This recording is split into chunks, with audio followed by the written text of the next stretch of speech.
Okay. So welcome everybody. It's November 18th. I'm here in Dunn, North Carolina in my home office and studio. And we've got folks that are traveling all over the country with, I think, Crystal's, well, I don't know. Mohammed's in Minnesota and Crystal's over in Texas. So we're stretching out all over the country tonight. That's pretty amazing, isn't it? So tonight we're going to talk about trucking and maybe getting a heads up view on what you might want to think about as you start a trucking business. We're being sponsored tonight by Derek Armstead, that's the Small Business Center Director at Chowan Community, Roanoke Chowan College in Ahoskie. Derek's a fine fellow. He's getting started over there in his new position. So if you're in that area, he'll be a good place to connect with and get some free counseling. He's also a Marine Corps veteran, which I always give him a salute and a thank you for your service.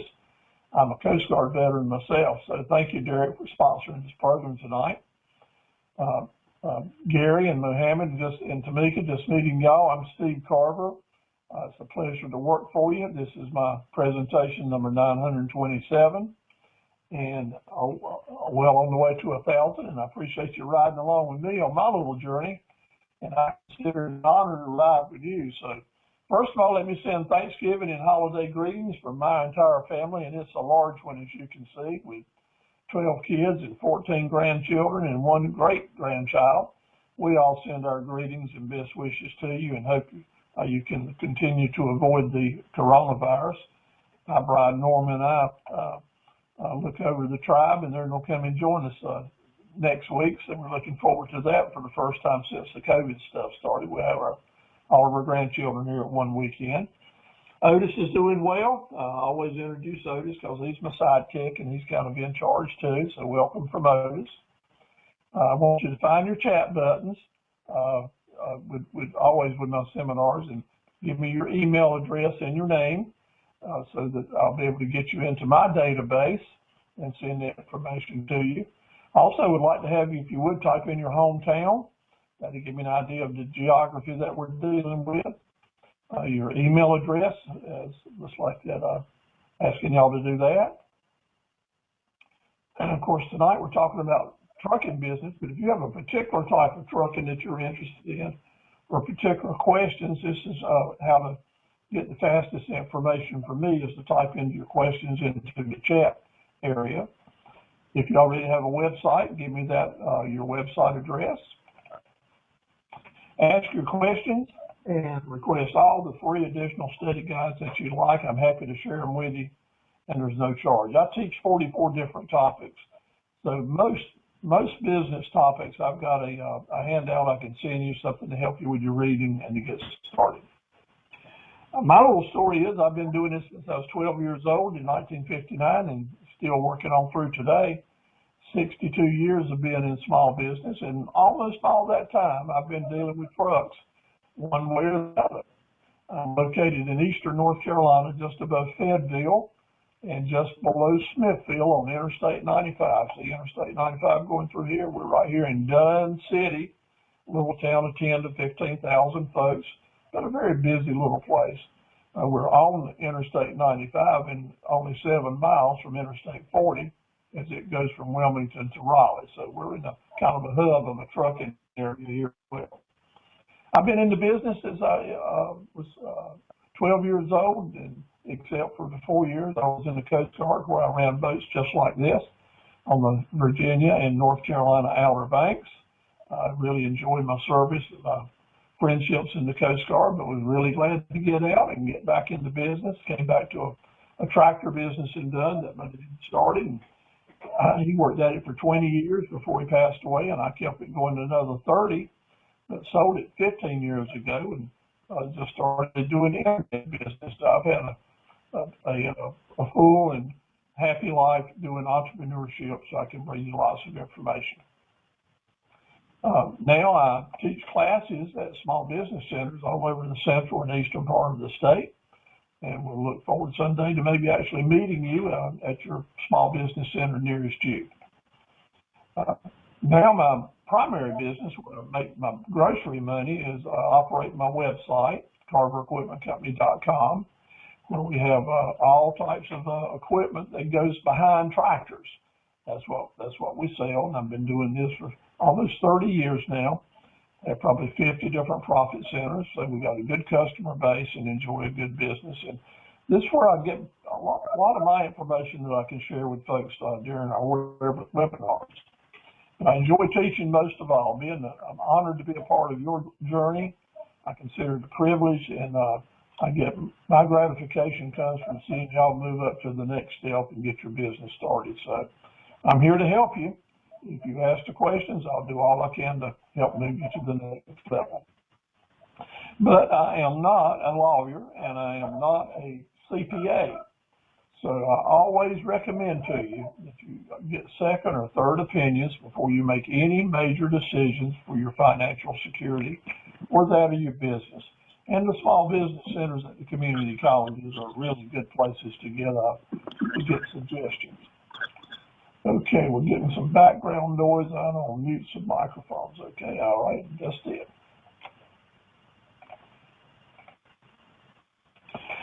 And one of the handouts that was sent to you is what I call Street Smart Drill Skills. And I want to invite you to look at those videos and to read those drill skills. Watch the videos and start owning these different tips and strategies that I'm sharing with you. It takes you less than 2 hours to do them all, but I suggest you just do one a day or two a day and let it sink in. Practice saying them to yourself so that you start owning them. They will save you money. They will make you money. They will cause you less stress, and whatever business you're in, these drill skills will help it be more sustainable and more profitable. And there's no extra charge for them, but it's a tool for your toolbox. And so I really encourage you to use that handout and go to those videos and watch these drill skills. I do love trucks, and this is my favorite truck. Everyone needs to have a favorite. Mine is the old Dodge Power Wagon. I first saw it in the U.S. Coast Guard when I was serving. We could take this big old truck here with these big tires on it and actually back it right into the surf in the ocean and push our trailer out into the waves and launch boats right off the beach using this Power Wagon. And so I always loved them, but you know, you don't see them hardly any often. But I was up at Kenly, North Carolina, a year and a half ago, and I'd be darned up in the truck stop at Kenly. They have got one of these just like this right inside the showroom, inside the truck stop, as well as a big old 18-wheeler as well. But if you ever get a chance to take a good look at a Dodge Power Wagon, it's a piece of work. So I'm sure you've got your favorite truck as well. Share a picture of it with me someday and tell me about it. But this is the truck that I cut my teeth on at the equipment dealerships. We had 3 or 4 of these, and some larger and some smaller. But this was the average truck that I delivered forklifts and tractors and different items on. Enjoyed it driving. Did not require a CDL for this one. We had some larger ones that did. But whatever type of hauling that you're doing, I have probably had that type of truck in our business through the years, one time or another. I want to talk about the people that are going the extra mile in entrepreneurship. Several folks with us tonight. I have done that. Crystal and Doreen have been with us and doing a great job.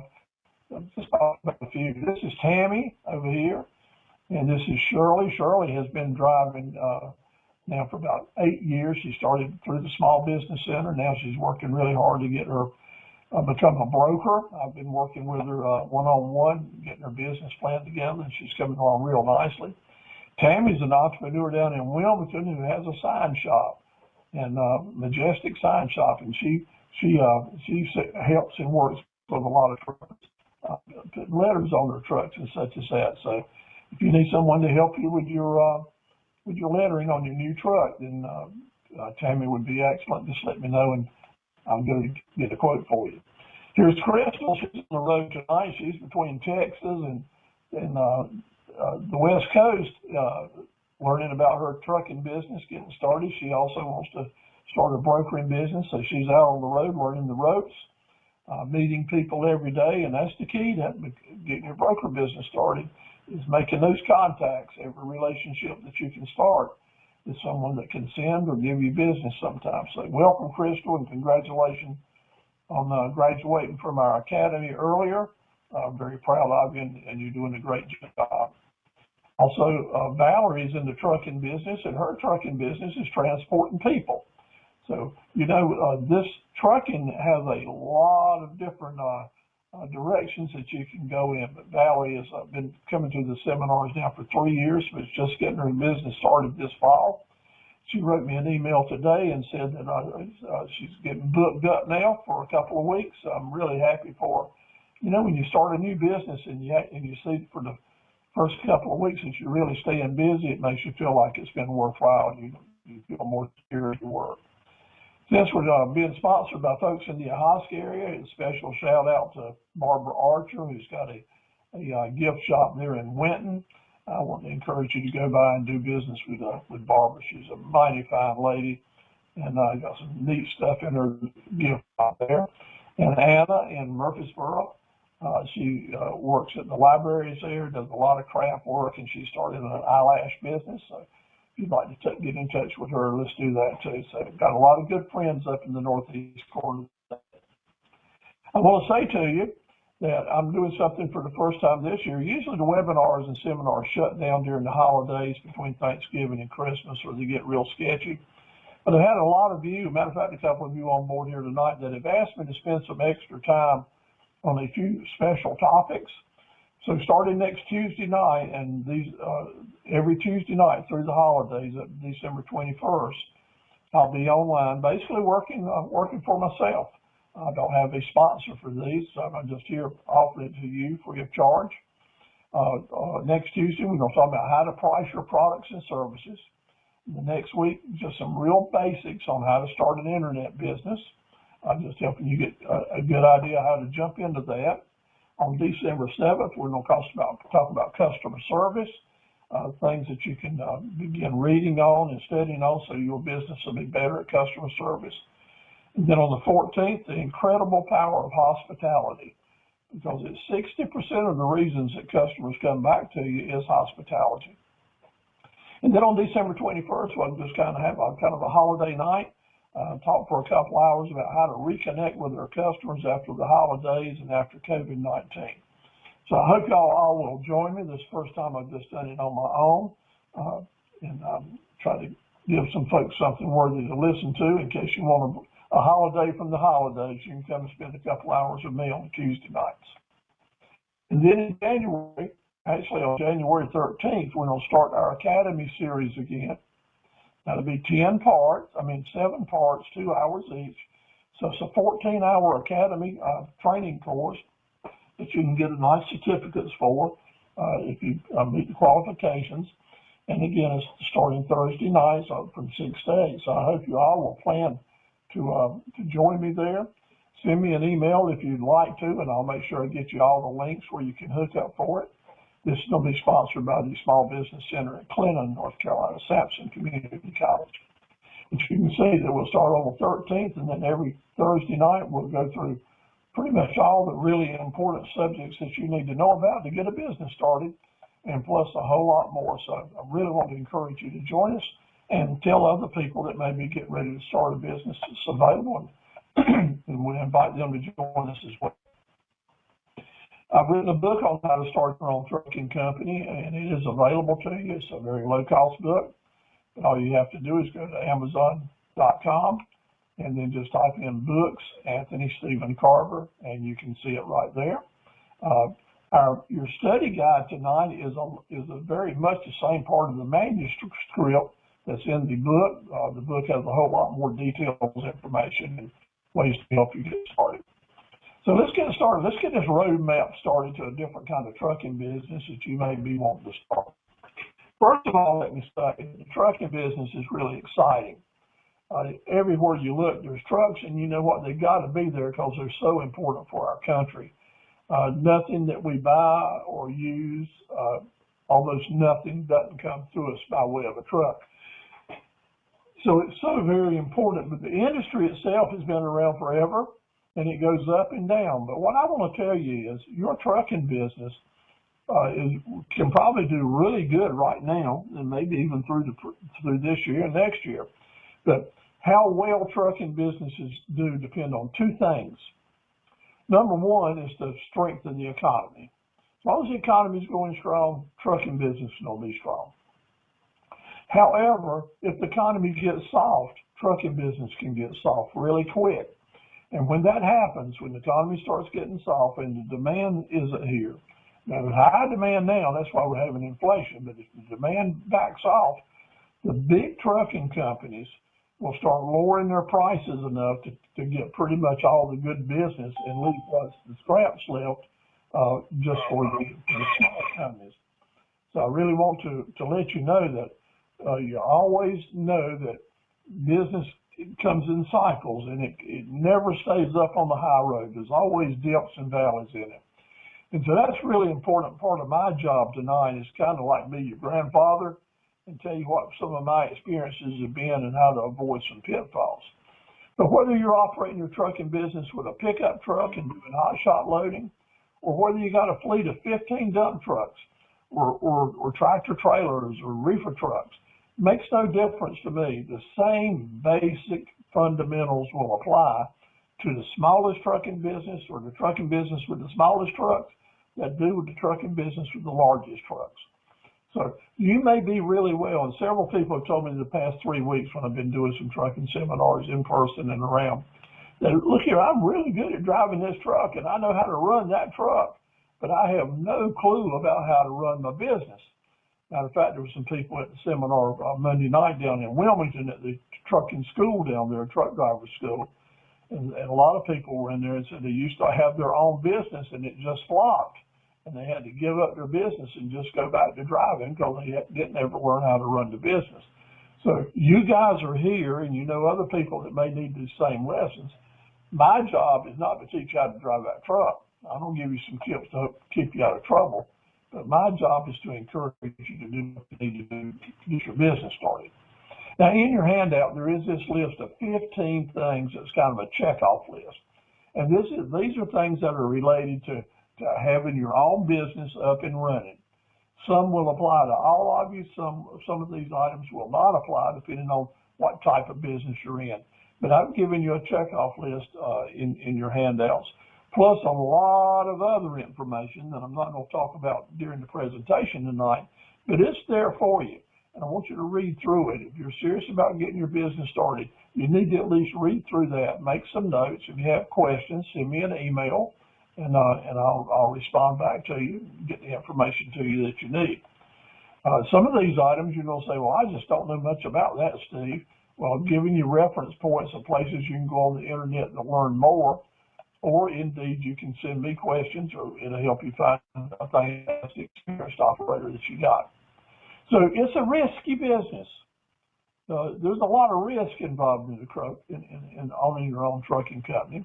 There's a lot of risk in you just getting your CDL and going to work for some other company, starting your own business in your own seat. Because if you're driving, you've got your own business, whether you realize it or not. You may not own the truck, you may not be doing the brokering, but your business is riding with you as an individual because it's your legacy that's out here that you're going to build from. So what is the biggest risk that you can have, Gary and Mohammed and Tamika? What's the biggest risk that you can have as you're thinking about starting your trucking business? I don't tell you that what it is not having a business plan, not having a planner, something that is helping you get from point A to point B. So this is going to be really important, and I want you to think about how you can go out about getting a business plan. If you just don't have any clue about that, then by golly, check in with me in January, starting January 13th, and attend that series. And by the time it's over with, you'll have a pretty good knowledge of what's going on. Your greatest risk right here on November 18th is the COVID. COVID-19 is having more impact on the trucking business and every other business in the whole world right now more than anything else. So what is your relationship with that virus? Have you got your vaccine? Are you protecting yourself with masks when you get around people that haven't been vaccinated? So let me tell you, that if you're a business person and you need to be in that driver's seat to make a living, then protect yourself against COVID, because it's not gone yet and it's going to be around a while, and you don't want you to lose your business because you simply didn't get vaccinated or you're not being careful. In general, your health, as always, if COVID hadn't been here, the first thing on the list would have been your general health. Be careful to stay safe. And then general safety has everything to do, because the business that you're in, for example, Crystal's in Texas tonight, and by the weekend she'll be on the West Coast, and we'll probably go across the Rockies and go through some snow and sleet and floods and rain and crazy drivers on the road. So there's always that safety issue that's got to be primary in your mind when you're dealing with your truck. Getting hurt at home, because some of you are bulletproof. You think you're young and you're healthy and you can run and you can play and you got young kids to run and play with and you like to hunt, climb deer stands or go ice skating. Let me tell you, all those things are really nice and really fun to do.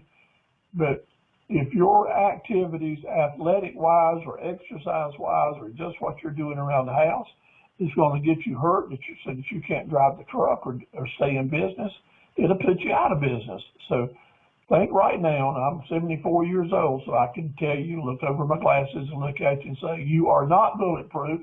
You can get sick. You can bend over the wrong way, picking up a load and hurt your back or do this. So try to be careful.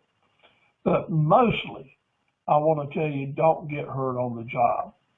Most of you, if you're going to get into trucking business and you haven't been there before, I want you to start probably driving for another company. I do. I want you to learn the ropes and let somebody else pay you while you're learning a lot of the ropes. Because you'll learn more on 6 months on the road working for a large trucking company than you will 3 years sitting in a classroom trying to learn something. So, but if you get hurt on the job, I want to tell you, it is really serious. There are so many people in line for trucking company jobs. They say they don't have enough drivers, but they keep saying that because they are going through people so quickly. This is not the 50s through the 80s when all you had to do was just get on board, work hard, stay out of trouble, and you'd be okay if you were a good truck driver. But those Teamster union jobs are gone now. You know, there's some around up in maybe Minnesota where Mohammed is, but down south there's very few trucking companies where the Teamsters union is active. Where they are, the truck drivers have a lot less to worry about. But used to, big trucking companies were owned by Teamster companies, shops, and indeed they had great pension plans and legal support and pretty much no worries at all about the trucking expenses. In other words, it was easier for a driver to retire and have a nice pension 15 years ago than it is now. So things are stepping up, mainly because about the economy's good, but it's an uphill battle every step. If you get hurt on the job, you'll find it's an uphill battle, number one, to get your workman's compensation benefits. Number two, they're probably not going to have any light duty tasks that you can do while you're recuperating, which means you're going to be out of work. Out of work means your business folds up. So staying safe, trying not to get injured on the job is a big deal. But you know, accidents happen. And old Papo Stevo's here is to tell you, I know accidents happen. And while I can warn you and know that you can be as safe as you can, just like me, still those accidents will happen. So what are you going to do knowing that? Because you're in a risky business, what are you going to do to protect yourself? Well, here's the good news, my friends. The good news is I want you to have a plan B and a plan C. That's the second biggest risk. Number one is not having a business plan. Number two is accidents and the COVID. But right in there behind that comes a part of number one is have a plan B and a plan C. And what I'm saying is that your business don't need to be based on just doing one thing. You need to have some options. You need to have a way that you can serve several groups of people, several types of customers. Because if you're just doing one thing, I will guarantee you it will go south one day, especially if the economy peters out, or if you have a health issue or a change. So why is the trucking business so risky? Number one, because of the economy, just like we talked about. As long as things are smoking good, there's going to be plenty to haul, and probably at a really good price. The economy makes it a risky business.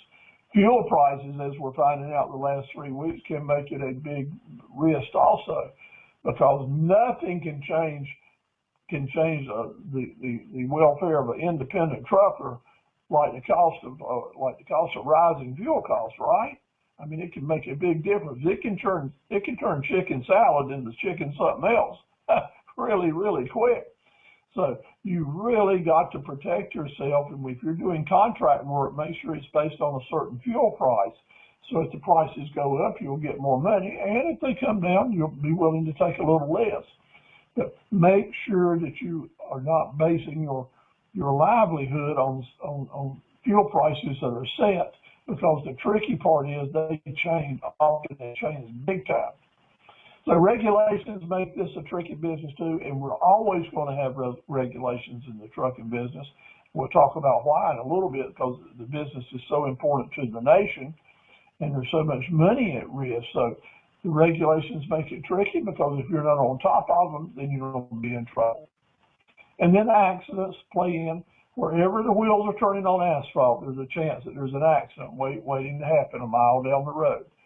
And you know as well as I do, there's no such thing as a little accident when you have a big truck. It's always an expensive thing. Even the smallest dent ends up being a lot of money. And then with all that weight flying around, there's a good chance that some fine people are going to get injured in you. So what are you going to do about these risks? I got to tell you this first.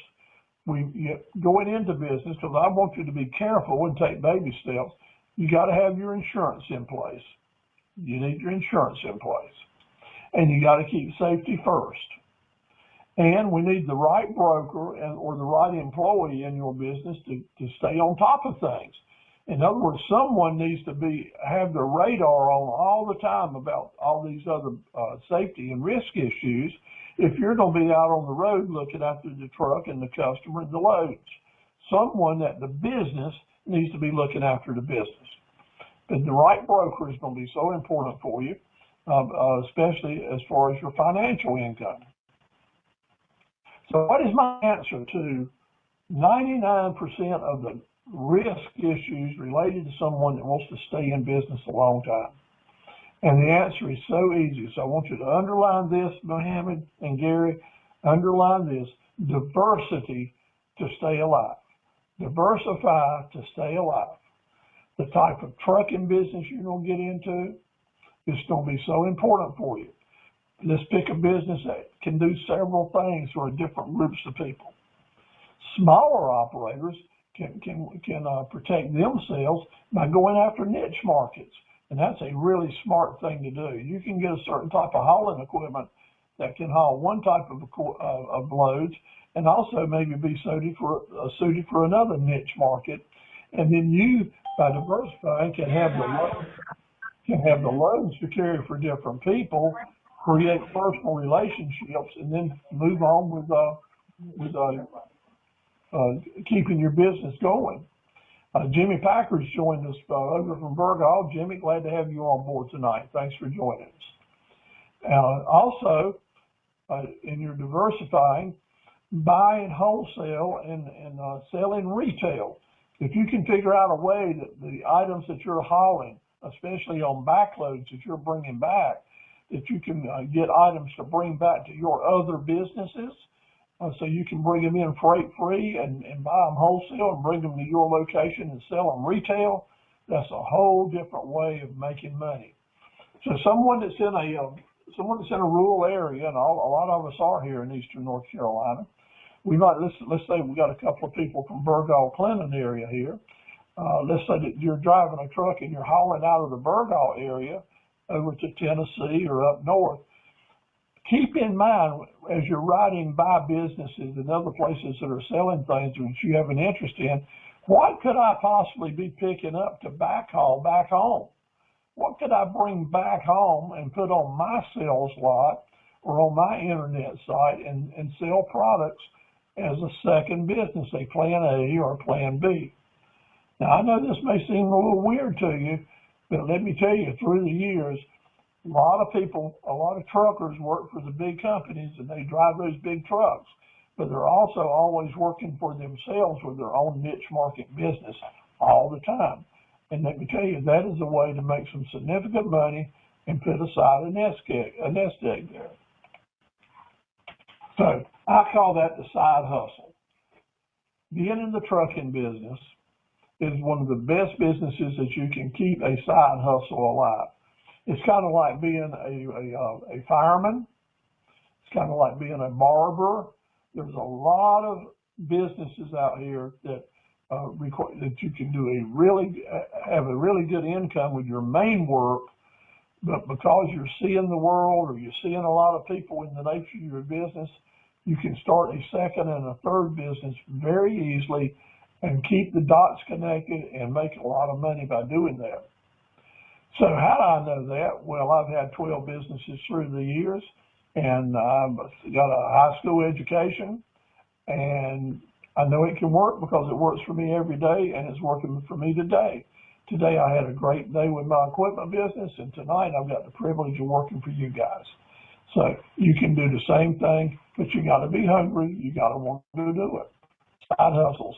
How can you diversify and stay alive in this business? Well, look at these different types of linkages that you can do. You might just decide to have a big truck that you're hauling on most of the time, but you've got a small vehicle with a trailer that you're lining up hot shots, either that you drive or you have a driver for you, but it's a fairly low investment to get a hot shot rig up and running. Maybe you want to buy and sell used trucks.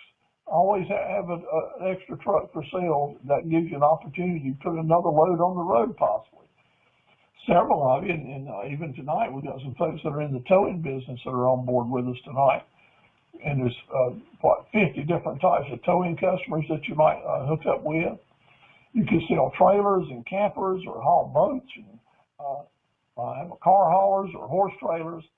Maybe getting into the insurance sales. There's no law that says you can't be a full-time truck driver and a full-time insurance salesman at the same time. Truck washing businesses do real well. Maybe you have good mechanical skills, and if you do, your trucking company's going to get along better because you're not going to have to spend so much money on paying other people to work on your trucks.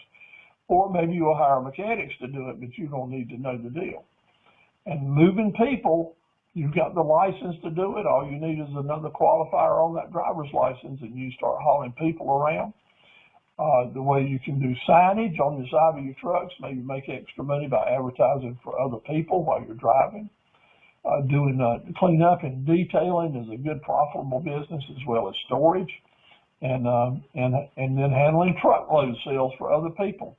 That's to say that you'll go pick up a truckload of material and work out a deal with the wholesaler and the retailer using your truck, and you loading it, and you get a piece of the action.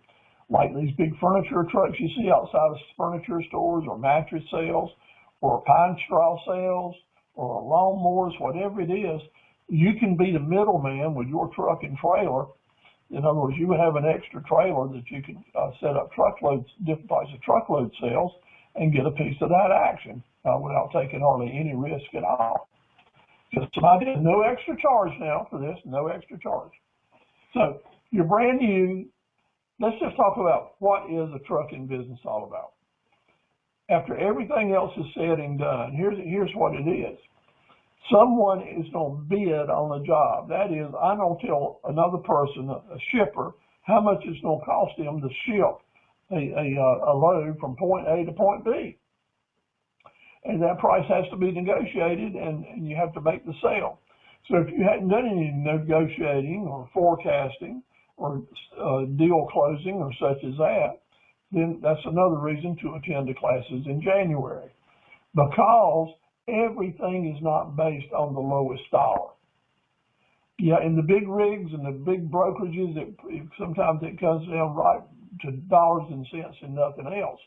But when you're doing niche hauling and contract hauling and hot shotting, there's a lot of negotiating room and a lot of ways to negotiate every deal. So I want you to be aware of that and have those tools in your tool chest. And after you get the job, then it's got to be fulfilled. It's got to hit the road, be delivered, be cared for, be unloaded in a safe way, and that customer receiving it needs to be 100% happy. If you can get the bid and you can fulfill your obligations and everybody's happy, amen, that's a good way to do it. So that's the basics of the business. Now, you may be really great at driving, but you may be awful at bidding. You may be awful at business management. And if you are, just recognize that and say, okay, I got to do something about this, Steve, if I don't be in business for myself. So what is the basic cash flow fundamentals? Well, number one, if you're sitting still and you got an investment and that investment is sitting still out in the yard, that is a bad thing. That is a bad thing. It is not good. This is where a business plan needs to say something needs to change here, because if I'm sitting still, I'm losing money. And it's a real bad thing if you're traveling out there on the road with your truck and with your trailer and burning fuel and using up tires and insurance premiums, and you're not getting paid because you're empty. That's a real bad thing. And if you own your trucking company and that's going on, let me tell you, the meter is running, and money, when this is going on, money is flowing out of your checking account. So having that truck empty and on the road is a bad thing. But what's the good thing? It's really simple, isn't it? The good thing is when you got a trailer load of stuff and you're traveling and you're getting paid for every mile you travel. That's a good thing. That is positive cash flow. Money coming in. What is money going out? That's money going out. What's money coming in?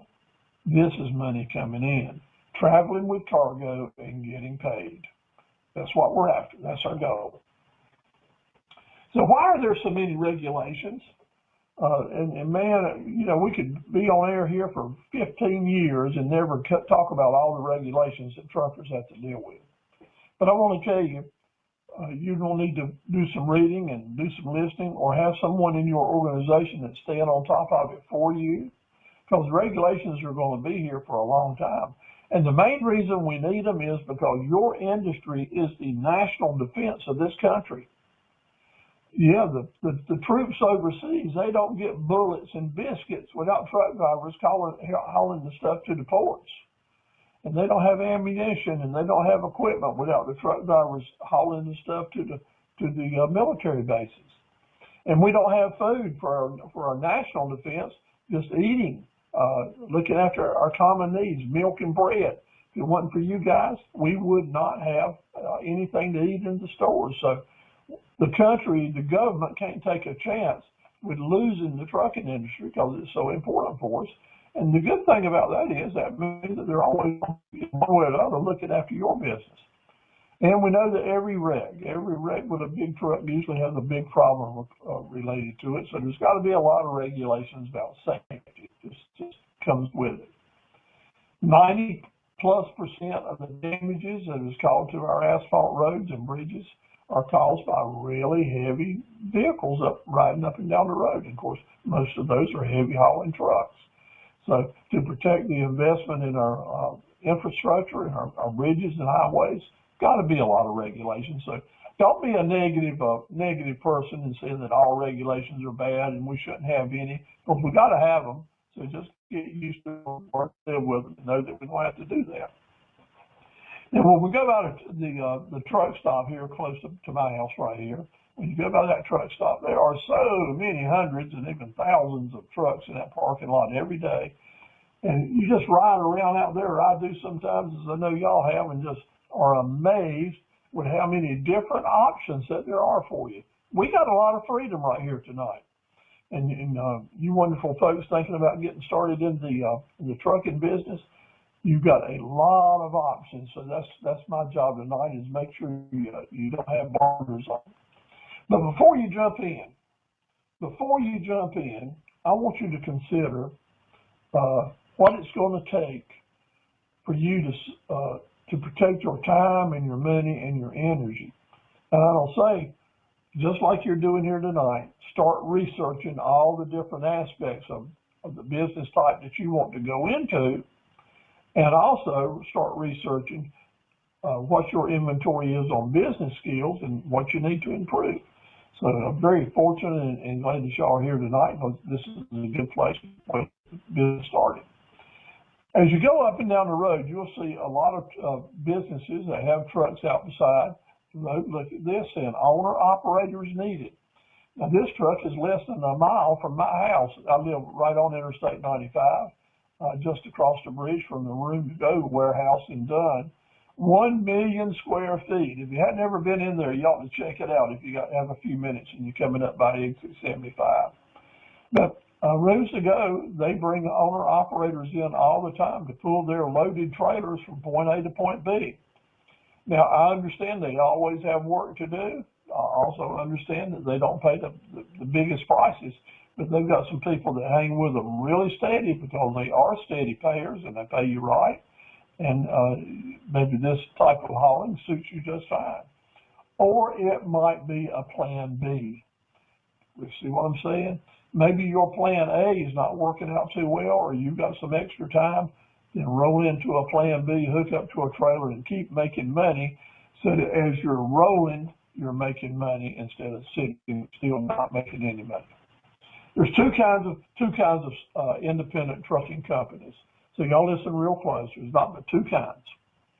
One kind is that you own the company, but maybe all you have is the company name and your office, because everything else you subcontract out to other people.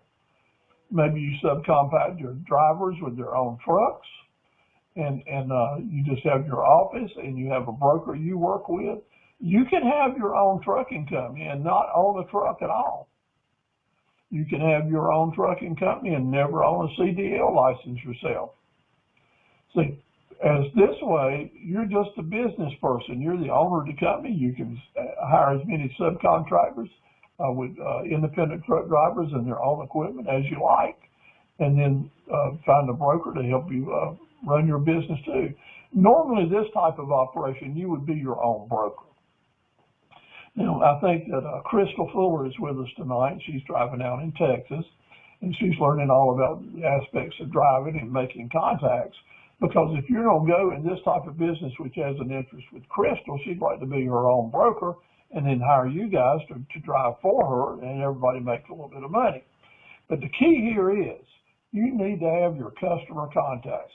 You need to get out first and make some good relationships, because for this to work, you're going to need to have some shippers that are ready to give you that business.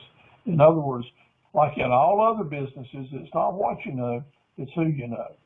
So number one way to start your business is just hire everybody to do the work for you. Number two is to have your own privately owned equipment. And basically you have privately owned equipment, and you have drivers that are driving the stuff that you own. You've got your own staff, you've got your own building, shop, trucks, trailers, insurance team, brokers, such as that. In other words, it's a bigger operation. And the advantage of doing that is you'll be able to offer better service to your customers usually, because you'll have more control of the drivers and when they show up or don't show up or where they go. Or you can set the priorities a little bit better, because you're dealing with your employees versus you're dealing with just subcontractors. The downside of this is it's going to take a lot more money and a lot of credit lines to run a business like this, even if it's a small business. When you start having your own privately owned drivers and trucks, you're probably going to have at least 4 or 5 trucks that you own that you're running. And the minute you say that, we just went over $1 million in investment and $500,000 or $600,000 a year in operating expenses. So we have to start turning some big contracts and have some good steady businesses and such as that. So am I saying that's a bad thing? No, because if you've got the contacts and the relationships to keep as many trucks running as you can, that's a good thing. For example, if you've got 3 good construction companies like an asphalt paving company, someone that's doing development, subdivision development, and people that's doing excavating. You got three good customers in a generally area anywhere in eastern North Carolina. You can probably keep 4 or 5 dump trucks on the road all the time. But then you're gonna need to keep your equipment up and stay on top of that business and do great supervision. It's gonna take a lot of supervision. Every time you start adding 1 or 2 trucks on, each time you add those, you're gonna think about, okay, I gotta make sure I've got overseers in place and managers in place, because the business can't manage itself. Okay, are you gonna operate nationally? You'll go all over the United States. You're gonna try to stay in the state, particular region. Maybe you'll try to stay in the county. It makes no difference to me. Each one of these businesses can flourish really well, but it needs to be in your business plan which one you're gonna focus on. Because if you're focusing on going nationwide or staying local, then you're going to need different types of equipment, different permits.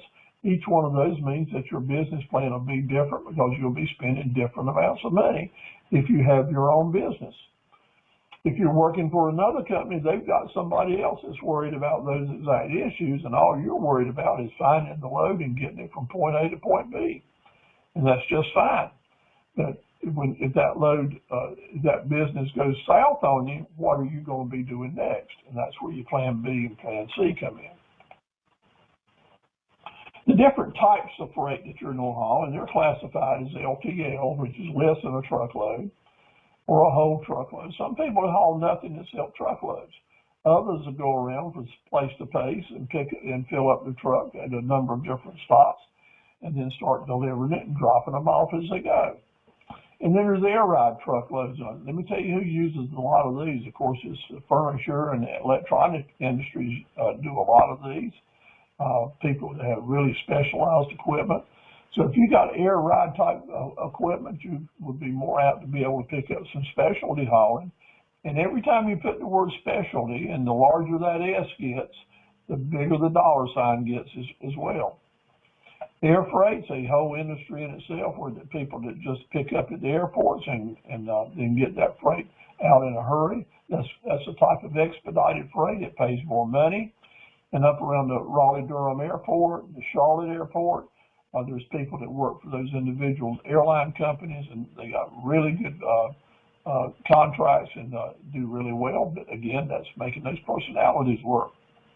And then there's expedited freight. That's a freight. That's a type of freight where people pay you a really premium to get it there overnight, or to drive straight through with team driving and such as that. If that's the type of driving you want to do, then you'll be going after a certain group of customers. But it's important that you know which one of these is going to suit your equipment best, and then suit your lifestyle best. So spend a little time thinking about that. Of course, the most profitable one on here, without being specialized, is hauling truckloads at a time, probably. But if you're going to do less than truckloads, that's going to say, well, maybe I ought to be doing some hot shotting, but you're going to need a really special group of customers to make a good living hauling less than truckload. That's why the large motor freight companies dominate this business, where they have a truck that goes around, picks up 15 or 20 stops in one town every day, carries it back to the terminal, and then they ship them out to other places in truckload lots. Now, the large freight companies is a place that you might want to start looking, because if you got a short box truck and you want to just handle local type hauling, maybe not every day have a full load, or maybe you can go out every day, but just have every few days pick up some business, depending on if you're going to do part-time or not. I'll tell you right now, a good place to start shopping would be talk to your main haulers, your main commercial carriers like STs and Roadway, well, the names aren't coming to me right now, but Southwestern, Southeastern, R&L, those carriers now are hiring a lot of independents to do their local pickup work in small trucks with liftgate service. And then the smaller trucks bring the freight back to the terminal, and the big companies just operate their loads as truckloads. So that's a change in the industry that's going to be changing even more as companies like Amazon are getting more active, because that's the way that they do their stuff. You also might want to be able to lease your truck to as an Amazon carrier or a U.S. mail carrier. All of those are really growing, and it's a good opportunity for independent truckers. So your specialized hauling can be really good. Look at this huge watermelon down here. I got a feeling that's Photoshop too, but sure we can't need to have a watermelon that big, but it sure looks like it in that truck, doesn't it? But the most profitable trucking company in the United States, and has been for a number of years, is this truck up here in the left-hand corner. It's that box truck that you can haul furniture in, that a homeowner can use it to move across town or from one city to another, or that someone can call you because they want to move out or clean something up. The 2 men in a truck type of business is doing really well. It's fairly not very expensive to get into. You can buy good used equipment if you don't rent it locally and not worry about it. You can buy 3 or 4 units at a reasonable price and then offer them as rental units to the homeowners that all they want to do is use the truck. And a lot of times someone will rent this truck from you and keep it for several months. They just use it as a storage building. So you want to make sure you got your documents in good shape. I've got documents I can show you how to use. But you might be out on the road driving your 18-wheeler all over the country and have a fleet of these little trucks that are being rented, making you several $1,000s a month, and they're just sitting still somewhere as a storage unit. So give that some thought. Different ways you can make some money, and a lot of opportunities. At least this is the type of equipment that through the years that I've done mainly, we bring our equipment in on large 18-wheelers like this with special stacks of implements on them. You've seen them out on the road. And then through the years, our hot shot contractors, just with a pickup truck, and sometimes with very small trailers, sometimes with trailers large enough to haul 2 or 3 tractors on. But you know what's always amazed me? These fellows keep nice, good equipment. They drive us all the way out to the West Coast from North Carolina, do a good job hauling. It's just a good business to be in. You find the right equipment companies or different types of people selling on the internet. They really like to use hot shots because they get personal service, faster delivery, and their payloads are much well taken care of. So specialized hauling, that 3 men in a truck. Oversized container transport is mighty big on the East Coast, especially in eastern North Carolina with Wilmington and Norfolk and Baltimore and Savannah and Charleston being close to us. Some independent contractors, that's all they do. You get paid well, but you have to do a lot of waiting sometimes at the port. That's just part of it. Every business will have its good points and its weaker points. And then the wrecker and recover business is always doing well, mainly because used car dealers now are hiring recovery and towing vehicles to look after their business, picking up their slow payments or no payment vehicles, repossessions, or items that are broke down, and mainly items when they go to the sale. That used car dealer goes to the sale, he'll buy 3 or 4 cars and takes 3 or 4 cars. Almost always they hiring someone in the towing business to move their stuff. So if you can get a good relationship with a couple of car dealerships, then you'll have a sustainable trucking business doing tow type transport. Furniture, livestock, nursery stock, of course, is huge.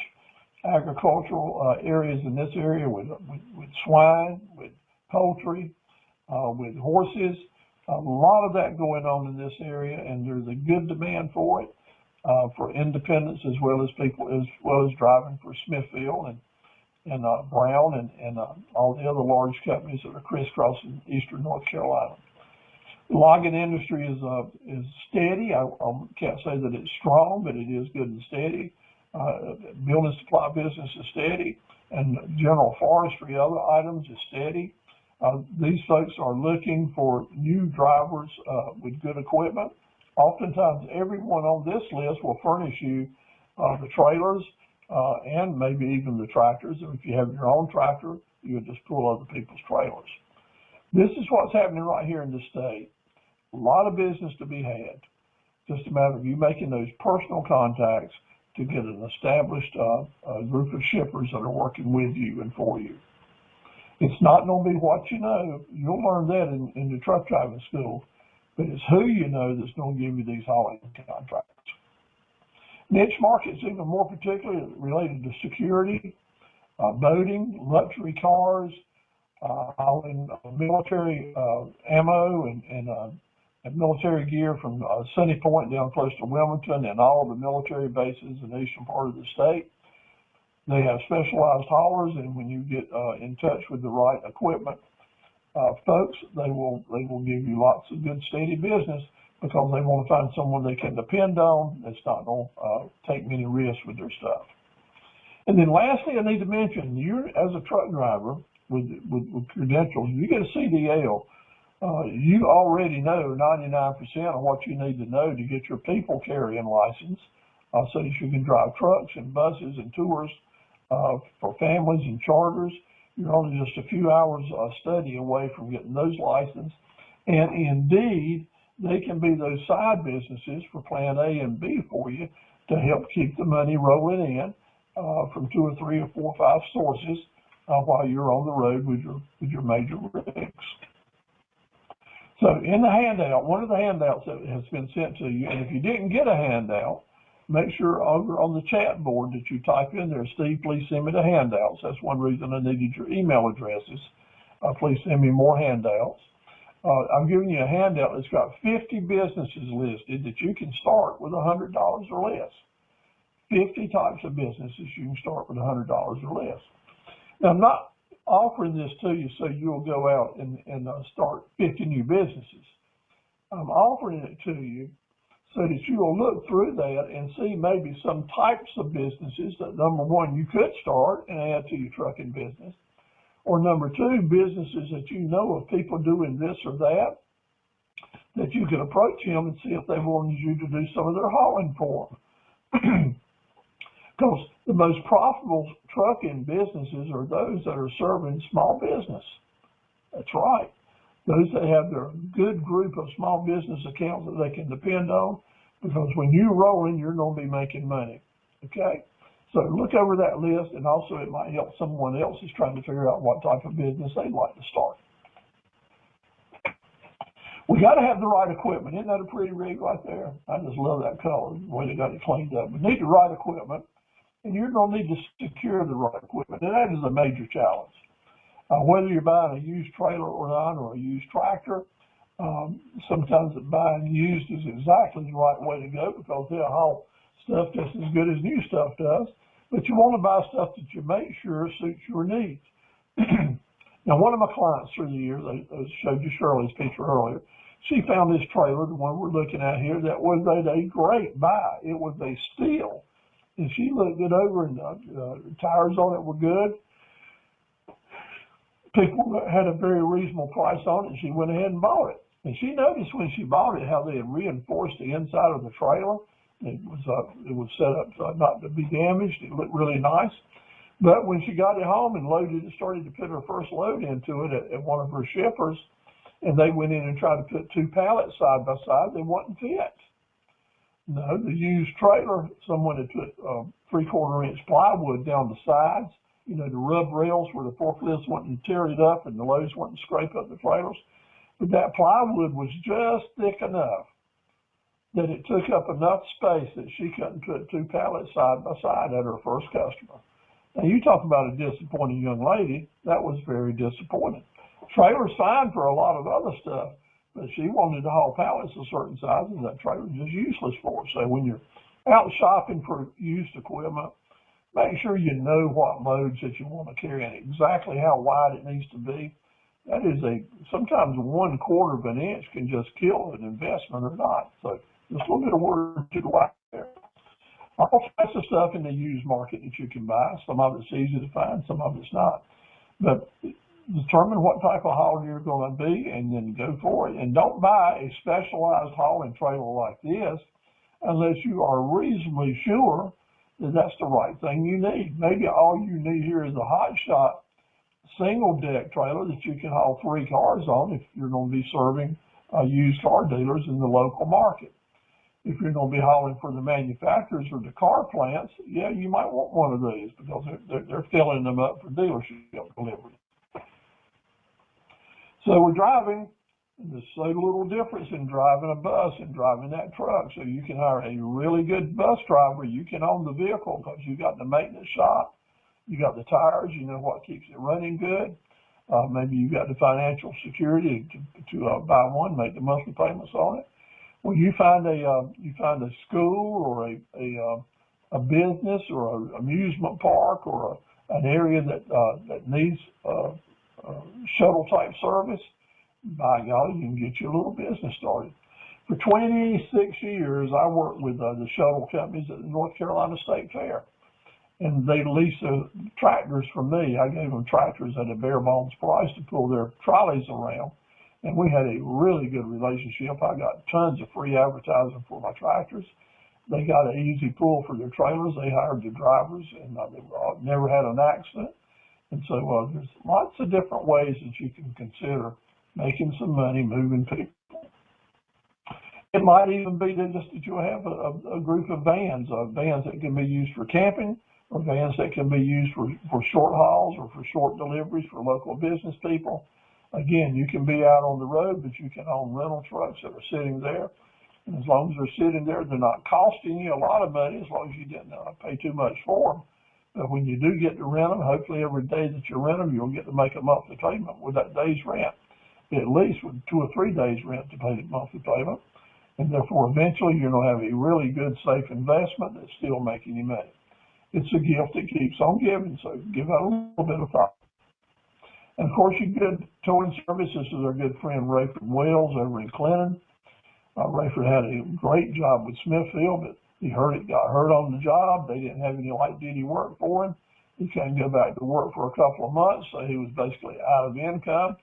Thank God that 2 years ago he started coming to the seminars, and he already had his towing truck in place. He already had his plan B, and right now he's doing really well. He's getting plenty of towing work for his truck.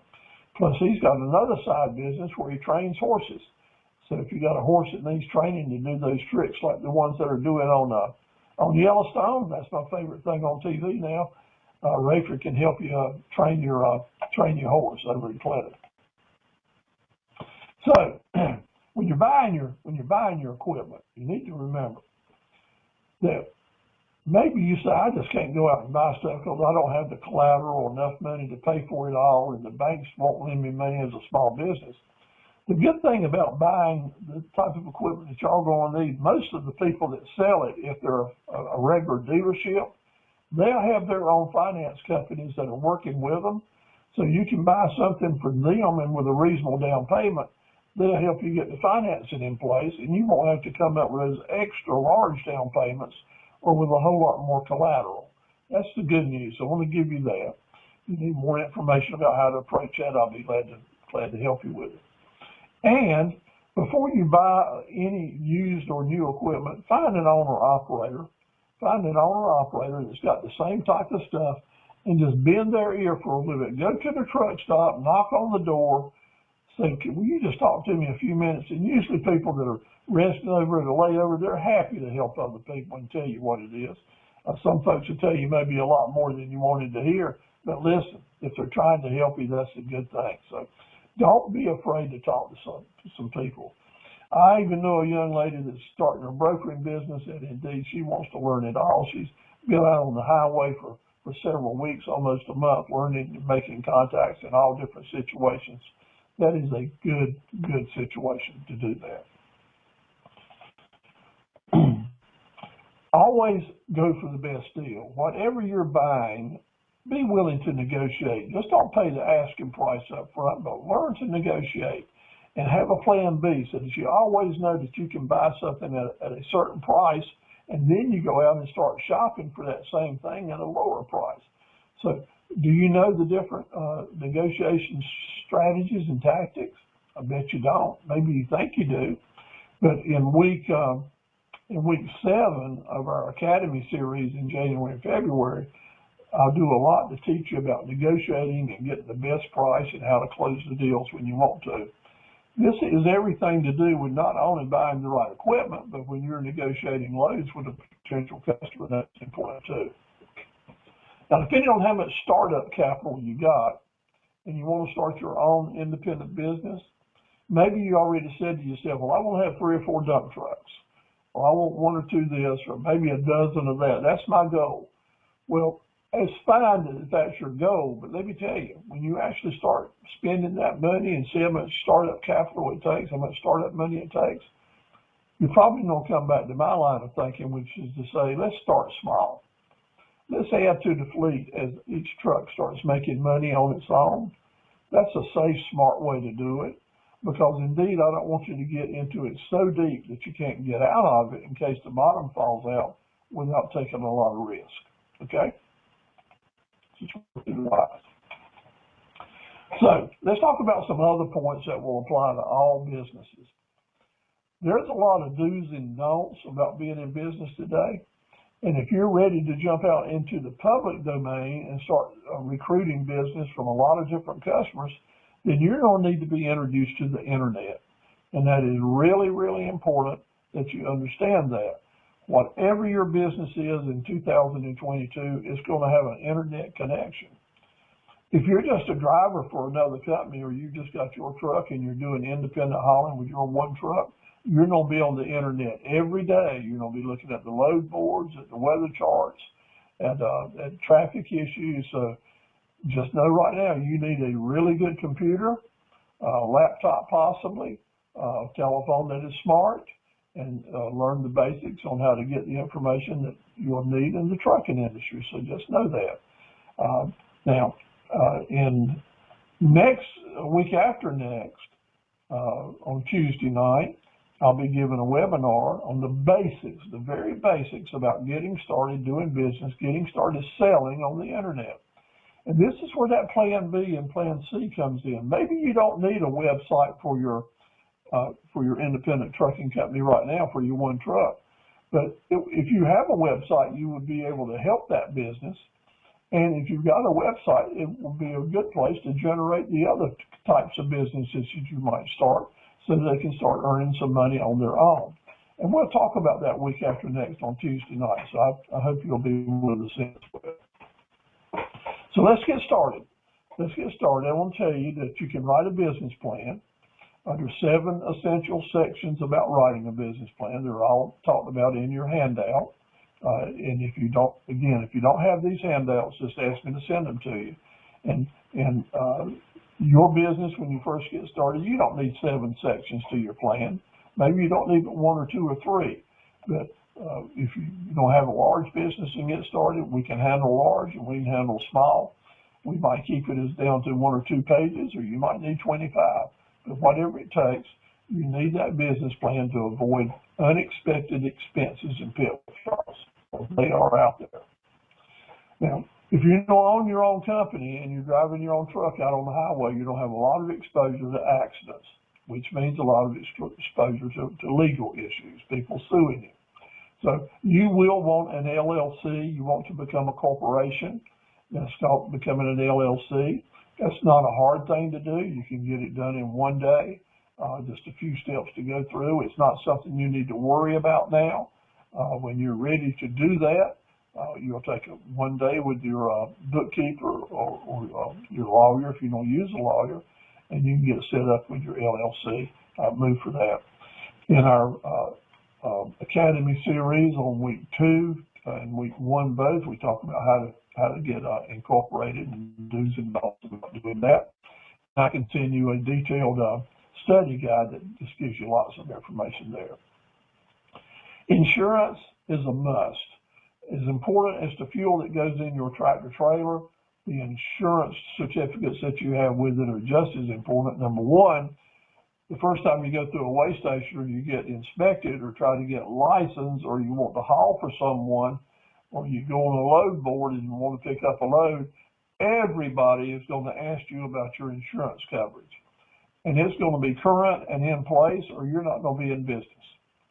So that tells you right now that you need to find the right insurance agency to help you. And every community's got one or two insurance agencies that kind of focus on helping truckers. I had a good a client that was involved in our Academy series during the fall, a lady over in Warsaw, that she's with an insurance company, and not only do they help you get insurance, but they help you set up your trucking business with different types of services, bookkeeping and accounting services, getting your licenses and getting set up. So let me just share with you that if you'd like to be in contact with them, send me an email, and I'll be glad to put you in touch with that lady. She would appreciate the opportunity to serve you, and I think that it would be a good option for you, at least for you to get a quote for them and see what they have to offer for you. Different types of companies do a strong deal with different types of trucks. There's certain liabilities related to logging, just like there is to trash hauling. Just footnote, we had a truck just like this for a number of years in our business. Mighty fun to drive, a good old Mack, 5-speed Mack. I spent a lot of hours driving that one. Could hold 6 forklifts on it at one time. So what types of insurance do you need if you're trucking? Lots of different types. Well, general liability, just like you were driving a car, that's covering your damages that you might do to another party. But now you're hauling cargo too. So when you load up someone's property on the back of your truck and you're for hire, then you're saying to them that you don't protect their items with cargo insurance. That's part of what you're supposed to have. And if you don't have cargo insurance and you are a truck for hire and you don't tell the customer that, then you're in big trouble. So if you don't have insurance, you need to tell the customers you don't do it so the customers can call up their insurance company and get it covered. But you don't want it. If you're going to be serious about trucking business, you don't want to go through that hassle all the time. And the ability to say to your customer, yes, I have good cargo insurance, we're in good shape. Now, if you're hauling for a large company like Enway, Landstar, Browns, some of those huge trucking companies, then they're not required that you have certain types of insurance for yourself, but since they're collecting the hauling money, they're going to make sure that they're going to have the cargo insurance covered through them. So that's something that you'll need to talk about. Make sure there's no misunderstanding between you and the larger company and the shipper. Physical damage insurance is that for yourself to protect your truck and your trailer in case it's damaged in an accident. That insurance would pay you. And then there's just all types of different accidents and different limits that you would have. So getting your insurance on your truck is a detailed and tedious and very important thing to work with. How do you know where to start? Go to someone that's been in the trucking business in your community for a long time. Matter of fact, go to 2 or 3 different people and ask them who they do their trucking insurance with. Make a note of that and any comments they might have about the do's and the don'ts. And especially if there's someone in particular that's better than someone else that you might work with. You want someone you can trust that's handling your trucking business stuff, okay? The North Carolina Truckers Association is a great outfit. I suggest that you own it. They have very reasonable dues, but if you're with the Truckers Association, they're always sending you different information to help you stay on top of what's going on. Your startup investments will determine how fast and soon you get started, and you need to have a good idea for what it's going to cost you to get on the road, whether you don't need to borrow that money or save it up. But I will tell you that to put a truck on the road is one thing. First of all, you need to have the truck and or the trailer, and there'll be a down payment and monthly payment associated with that. That'll go into your business plan in separate items. But your startup investments for each and every vehicle you put on will vary a little bit.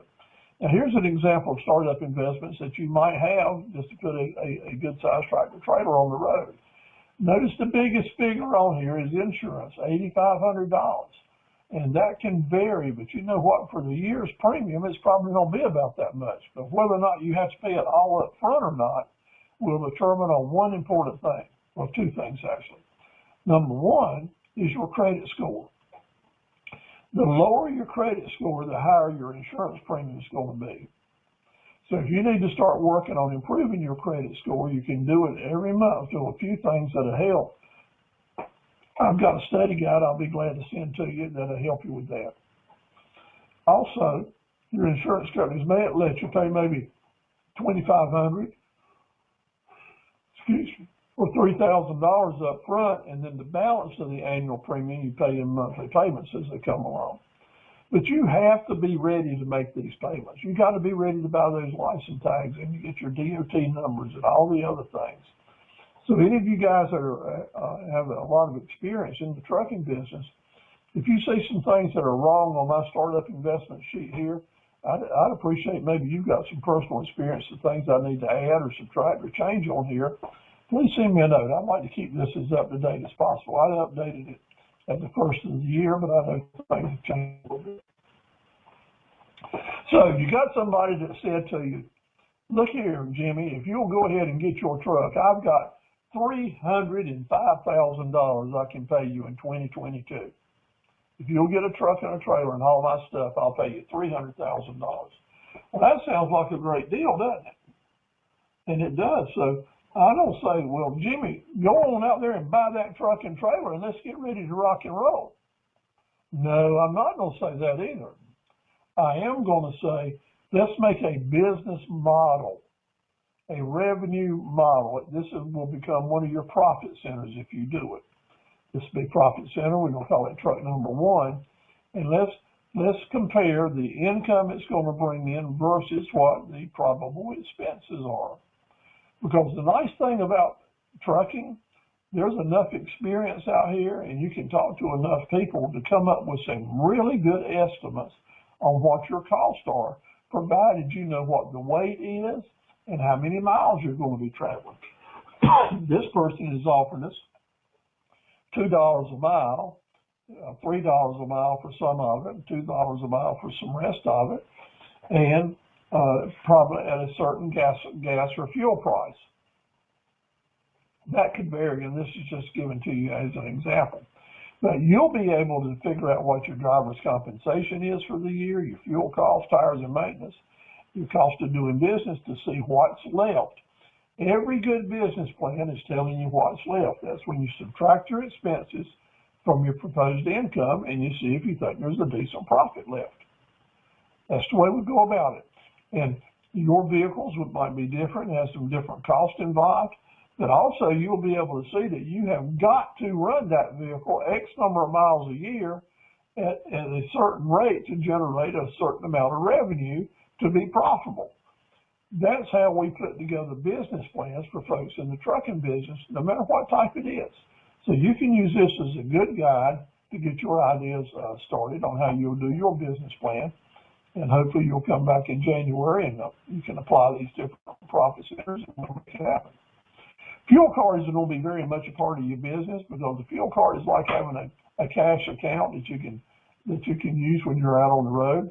Sometimes the people, if you're hauling for a large company, they'll let you use their fuel card and they'll load it with a certain amount of money for you so you can buy fuel when you're on the road and such as that. Even sometimes other types of expenses or even repairs. It's just like maybe you don't have a large cash account somewhere and you don't want to carry a lot of cash with you on the road. Well, you can load up fuel cards, in other words, buy a certain amount of money on them and then use them for particular trips. And that is an excellent way to keep up with your expenses for each load as well.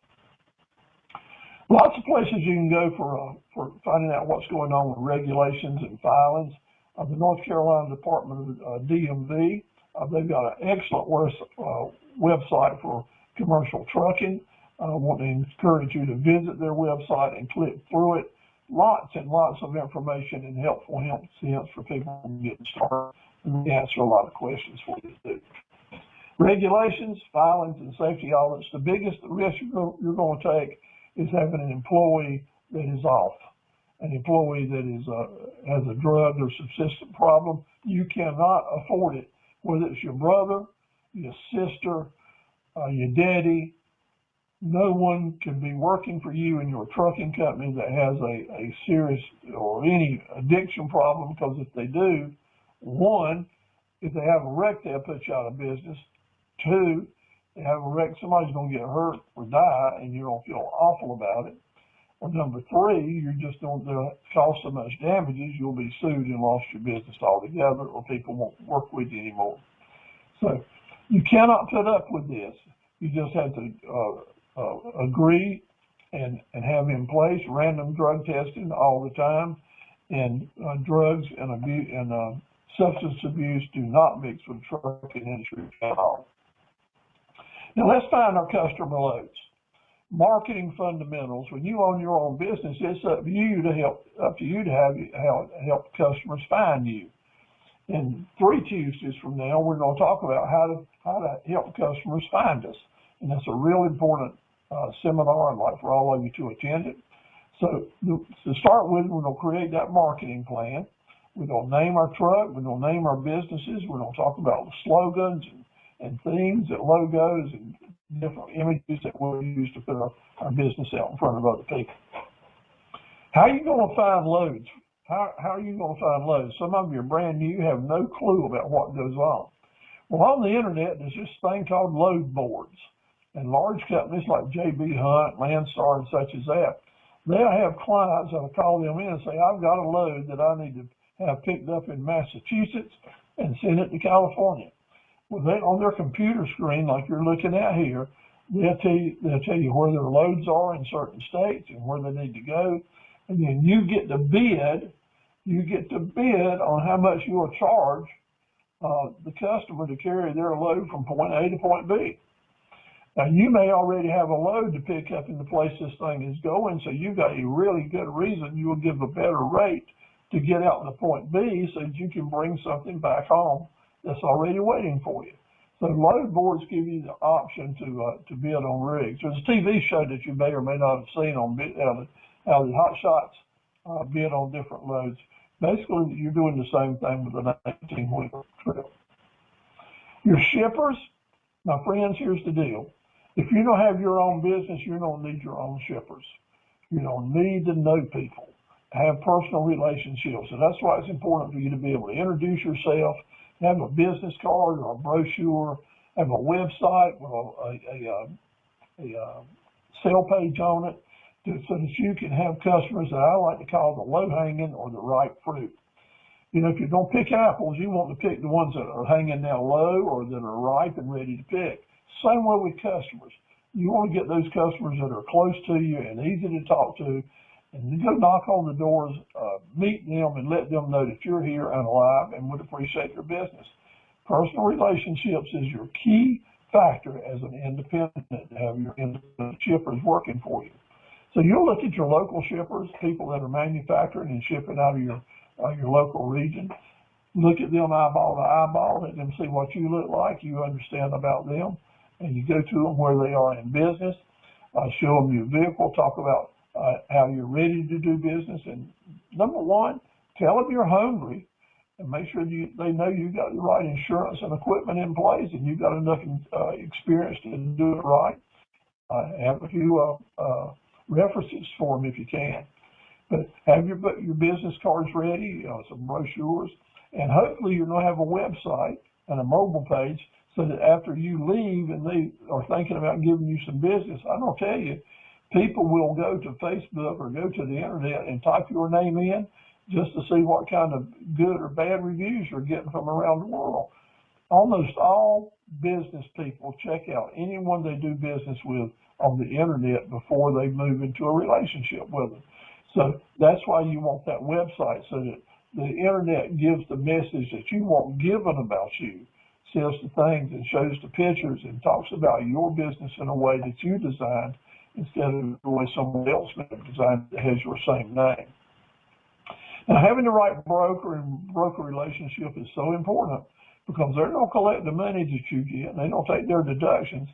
And you want to make sure you're dealing with someone honest that's doing the best job for you, and they're not taking a larger piece of the pie than they should. And this is a big deal. Probably half of the independent truckers I talk to at some point in time have had a bad relationship with a broker. That's before you enter into any relationship with a broker. You want to talk with some people they've worked with recently, not like 5 years ago, but some people they're working with now. and you call them up and you chit chat with them and say, well, tell me what you think. Give me a real scoop. You need to know that. You can't take the risk of going into this thing blind without knowing where you're headed. And how do you find that out? You talk to those owner operators and decide which broker you want to work with that suit you best. Strive to have at least 5 or 6 different types of loads that you can carry. That would be 5 or different types of customers you can serve. And when you can serve 5 or different types of customers, then you'll be able to keep your business going around on year round. You want to think about, you want customers that have things to move in January, February, March, April, May, June, July, August, September, October, and December. Because the diversity in your business means it's diversified enough that you've got something moving on all year long. All year long, you've got a group of customers you can go to and keep your business running. Let's have a growth plan. How fast do you want to grow? That'll be part of what we talk about when you're doing your business plan. And also, we want to take it slow and easy getting started. And that's to say that in January, we'll talk about doing a business planner. That is, we'll map out for the next 6 months, or in other words, where are you going to be 6 or 8 months from now? And I've talked with several of y'all that are on board tonight. We've done this with your businesses, so that each month you're setting your priorities to grow to the next place. It's not rocket science. It's having a good plan and staying with it step by step. I think all of us can do that.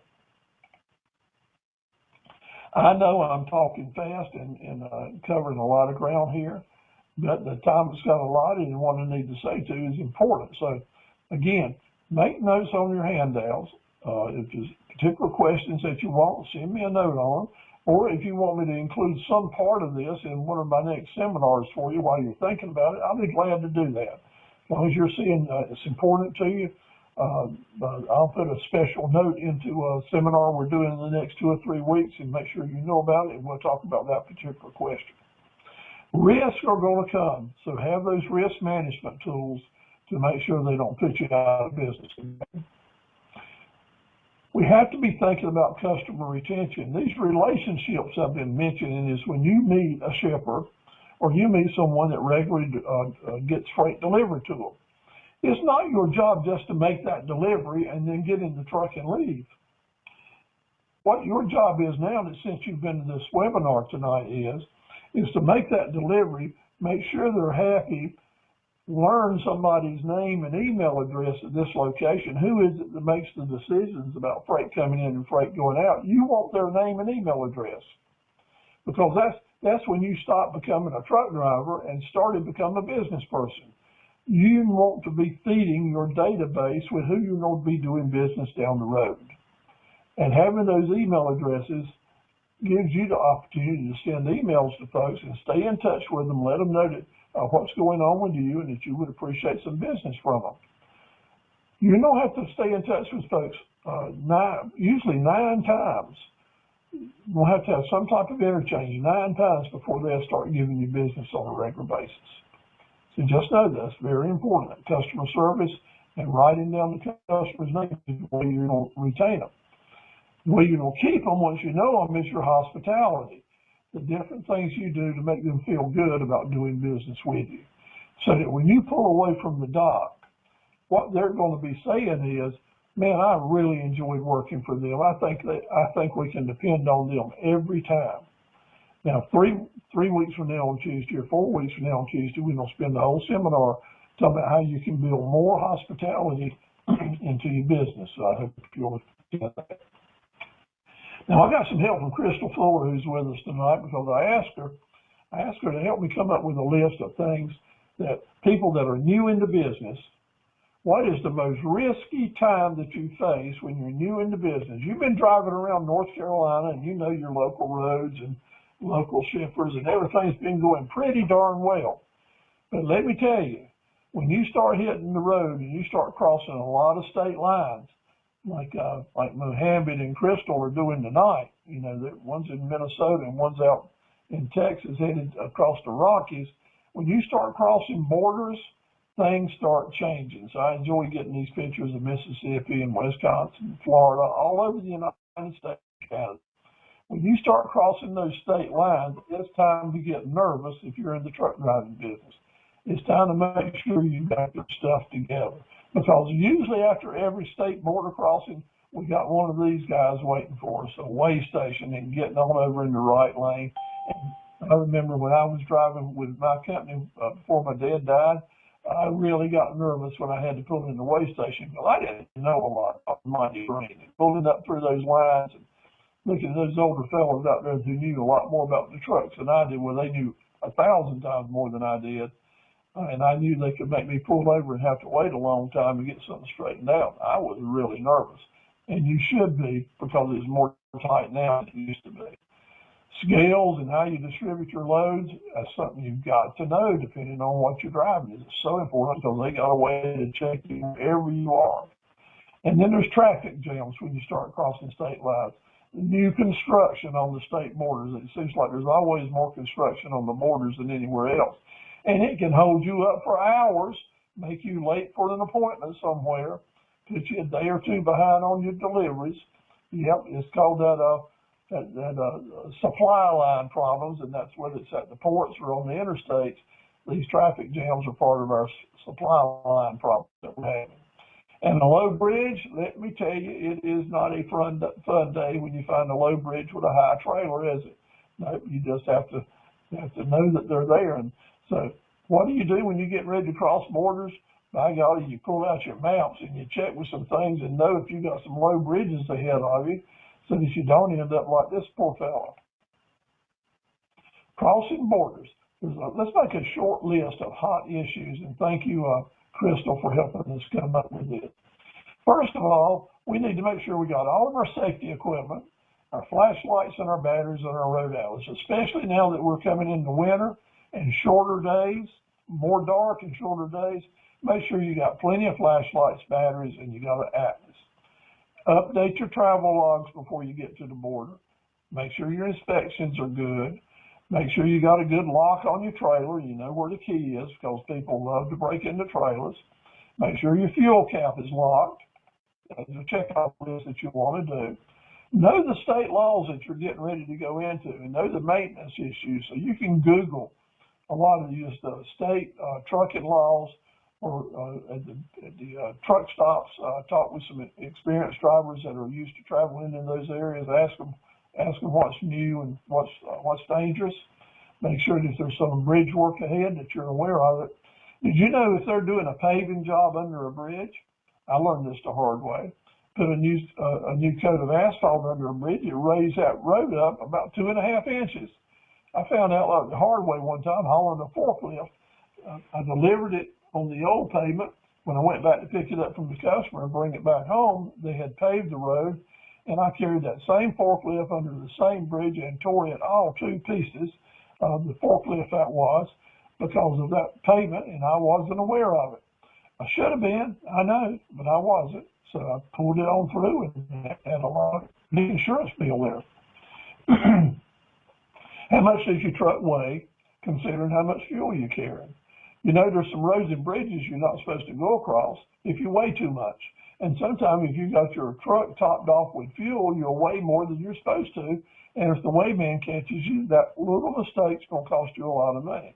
So you have to be conscious of how many gallons of fuel you're carrying, how much each gallon weighs, and what does that do to your overall load weight.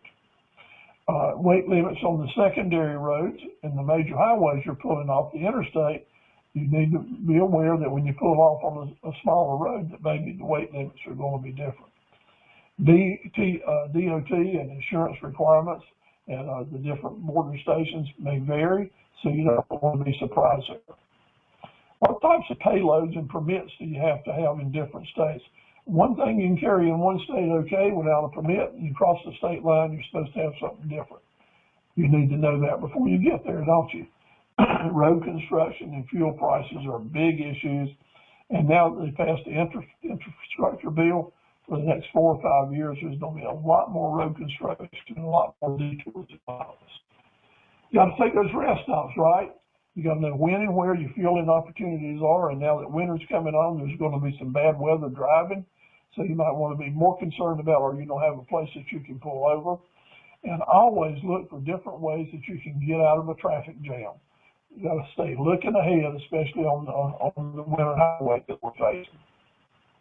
One tip was that when you're driving in that left-hand lane, always keep an eye on that on your 18-wheeler, that last light on your trailer when you're pulling in and out of spaces, because that last light on your trailer is the one you focus on, because that helps you get into a tight spot.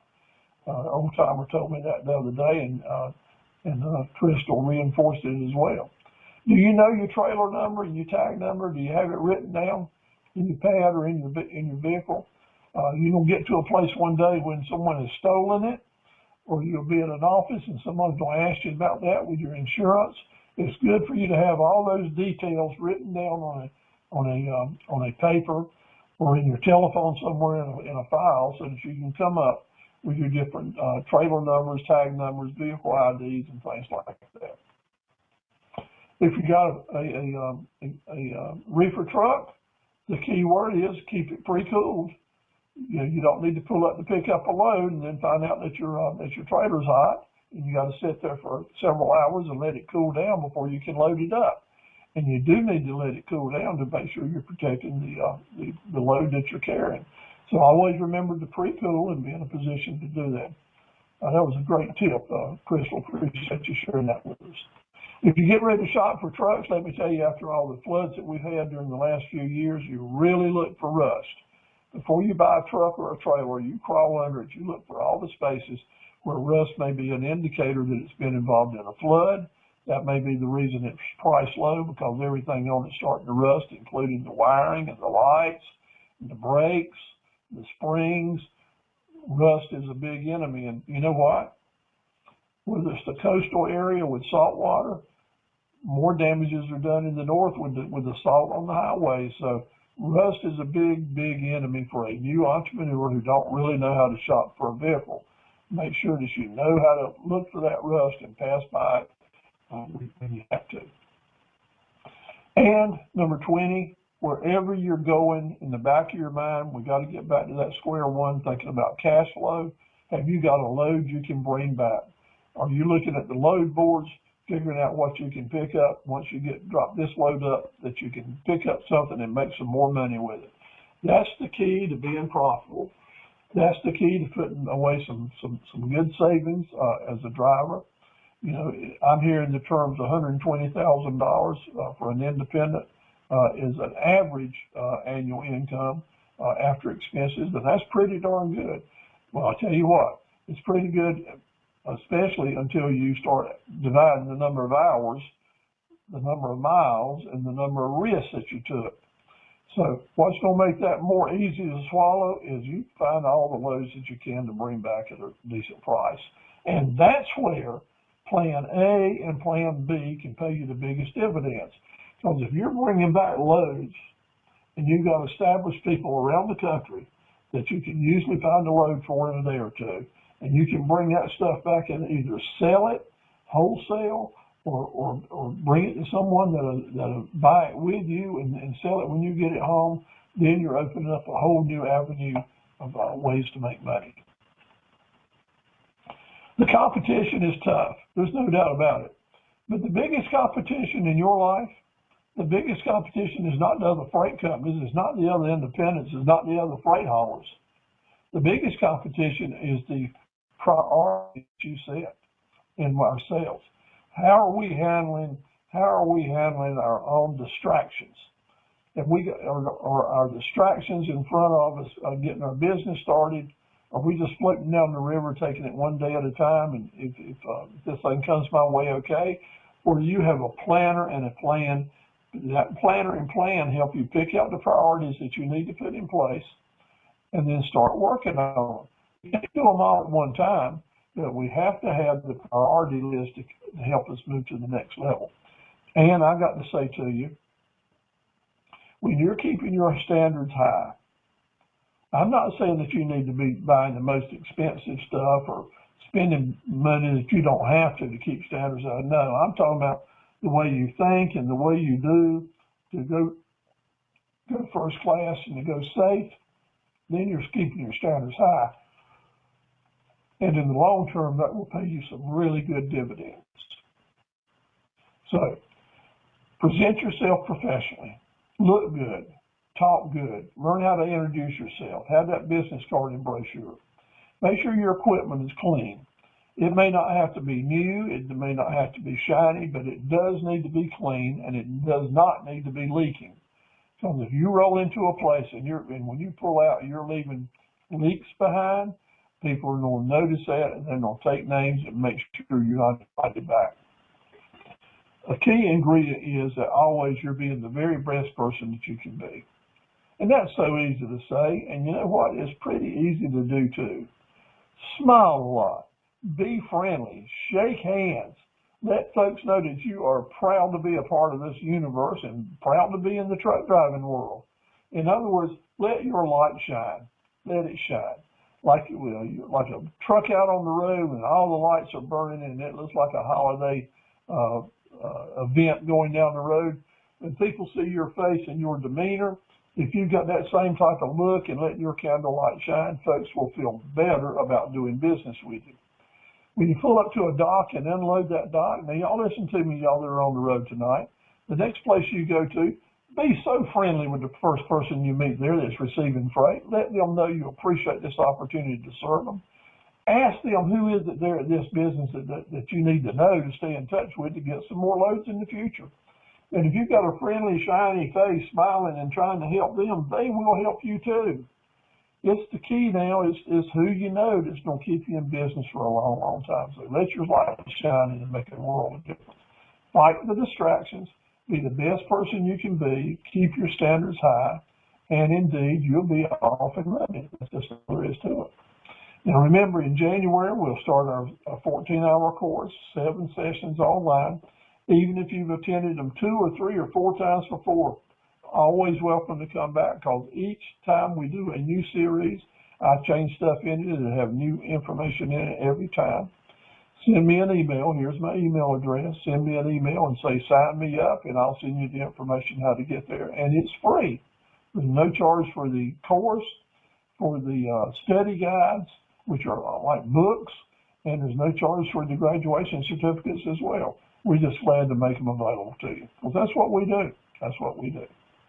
So thank you so much. I want to say to you, God bless you and good night. Happy Thanksgiving next weekend. And